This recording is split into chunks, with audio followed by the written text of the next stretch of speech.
All right, here we go. Let's get started here. And it's funny that we're talking about this because we both worked a long time in Detroit. Yes.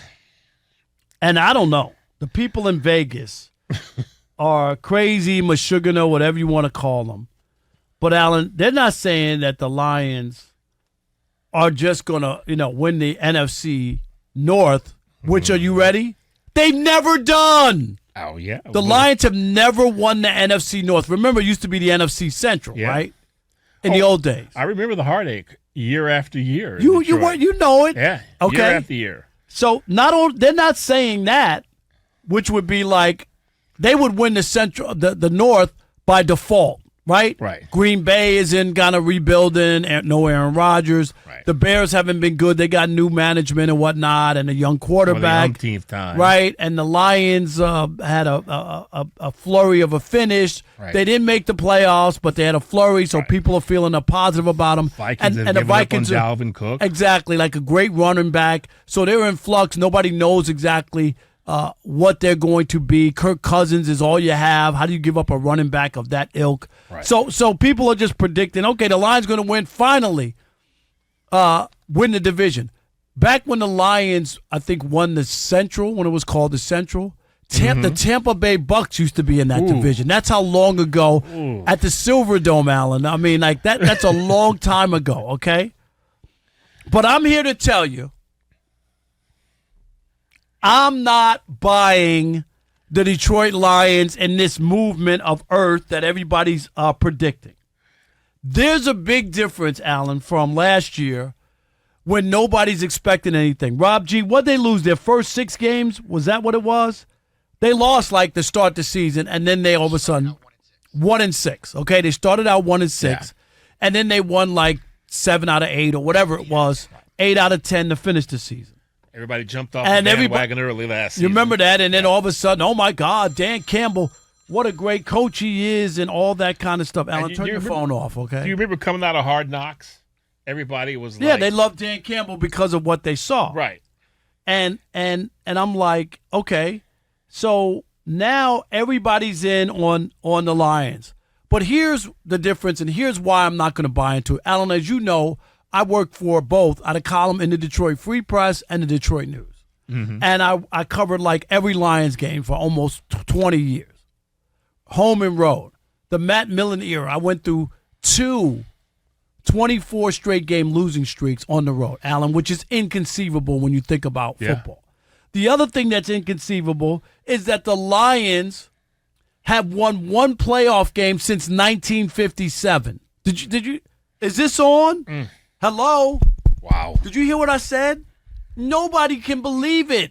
You can't believe that a team in the NFL that's set up, right? Yeah. It's set up for teams to be able to bounce back, Alan, the next year. They went through so many personnel changes. They went through, guys who retired on them early. Enough. Right. Coaching changes here and there. Everybody got blamed. You blame the Ford. Everybody. And the Fords were spending money. I mean, they just weren't spending it correctly as usually in this case. But let me say this, and then I'm going to hear from you. The Lions are not winning the NFC as they think in Vegas, and they're the favorites, and people are pouring money into the Lions. I am not buying that because there's a big difference between sneaking up on somebody where nobody takes you seriously, Alan, and have any respect for you, compared to, oh, really? Oh, the Lions are coming to town. We'll be ready for them. Mm-hmm. Last year, the biggest game of the year, they had to go to Carolina. Had they won that game, Alan, they're in the playoffs, and they're driving their own bus. Right. Do you remember that game? Yeah. Over 320 yards on the ground they gave up? Yep. What? They weren't ready. They got punched in the mouth. It was embarrassing. It was terrible. I'm telling you here, the Lions will not only not win the NFC, they won't win the division. Ooh, now that's rough. They won't win the division. Rough. I'm going to pick the Minnesota Vikings. And by default, because I don't believe the Detroit Lions will win the NFC North. I think the Vikings have lost too much offensively to overcome. Dalvin Cook was just, when he played, it was a huge advantage for that team. He was so good and so tough. and really just grinded out a whole lot of yards and kept them in football games and gave them that edge. They also gave up on their wide receiver who'd been there for a long time, Adam Thielen. He's no longer there. I think the Vikings have a lot of adjustments to make that are just not going to be easy to do in one season. And like you said, the Packers, that's just going to be a huge... You just don't know what's going on there. If Jordan Love was that guy, they would have traded Aaron Rodgers 2 years ago. Am I right? Like they could sit here now and tell you, oh, Jordan Love is this and that. But they had the opportunity when they drafted him and they moved up and used it. You remember that? And made a trade to move up. That was the time to trade Aaron Rodgers and get a haul for him. Right. And as far as the Bears are concerned, I think this is a huge year for Justin Fields because I think everybody and their brother in the NFL who needs a quarterback is going to be in the Caleb Williams sweepstakes. Well, they're all like, well, we might as well tank or we might as well start losing because that's what we all want as the number one guy. So this is a big year for Justin Fields. And I think he even came out the other day and said he's like one of the top 5 running quarterbacks to ever play the game, which is kind of bizarre statement to be so young in the league already. Here's my thing on the Lions, though. And I'm like you. We lived through that town. We lived through that city. We heard it all every single year. season. Oh, this is going to be our year. This is going to be their season. You know, you guys are haters. Right. Oh, I'm telling you. I think that finally, the division has gotten to the point where it's so bad around them competitively that the Lions have taken a step forward. And that on offense and defense, I think they have enough to certainly win their division at least. Now, to win the NFC. That's what they're saying in Vegas. Rob G, what are the odds? Rob G has them real quick. They're like, what are the odds in Vegas? Sure, well, as you mentioned at the top, it's not just that people are buying into the Lions, it's that they're betting heavy on the Lions. According to our friends at BetMGM, shout out to Lamar Mitchell, more than 36% of the bets on this season's NFC champion have been the Lions.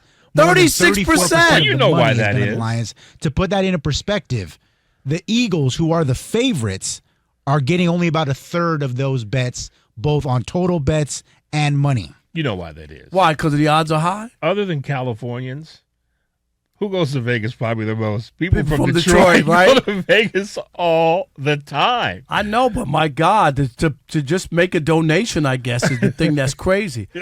All right, you know what? I'm not buying it, and it'll be the Lions that'll shoot themselves in the foot because that's what they've been doing.